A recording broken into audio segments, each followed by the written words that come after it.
Caitlin. Thank you, Sean. We got 2 questions for you today. The first one is, why did the president wait 18 days to fire Mike Flynn after the White House was informed of his conduct and that he was a potential target for Russian blackmail? Because you realize the timing of this makes a lot of people think that he wouldn't have been fired if the story had not come out in the media.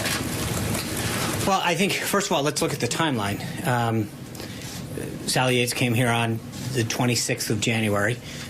Then she informed the counsel's office that there were materials that were relevant to the situation. It wasn't until about 7 days later that they had access to those documents.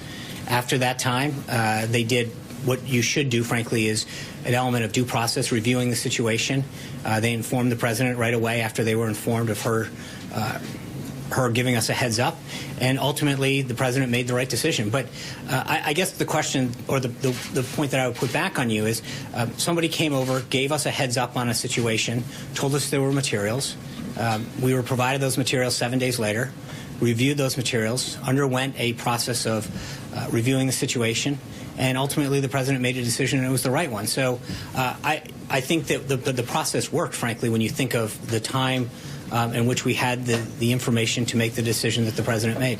Well, you're saying the president stands by that decision and he made the right decision, but why does he continue to defend Mike Flynn? Well, I don't think it's not a question of defending Mike Flynn or not. Hold on. It's a witch hunt, and he should seek immunity. Right. I think Mike Flynn is somebody who honorably served our country in uniform for over 30 years.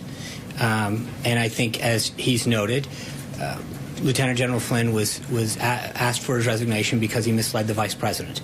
But beyond that, I think he did have an honorable career. He served with distinction in uniform for over 30 years, and the president does not want to smear a good man. What was his role at the White House in those 18 days? Was he still fulfilling his normal national security advisor duties? Yeah, I'm not going to get back into it. I will say, as I mentioned, the time. Do you think it's worrisome that he was still doing that when he was target of Russian blackmail? Can I just, one thing that I think is important to know is let's look at, again, how this came down.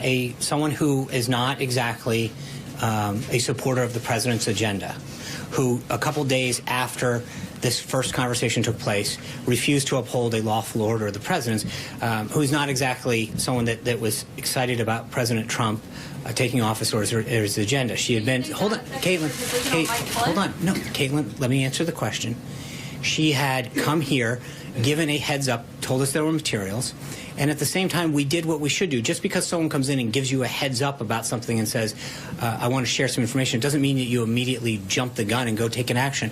I think if you flip this scenario and say, what if we had just dismissed somebody because a political opponent of the president had made an utterance, you would argue that it was pretty irrational to act in that manner. We did what we were supposed to do.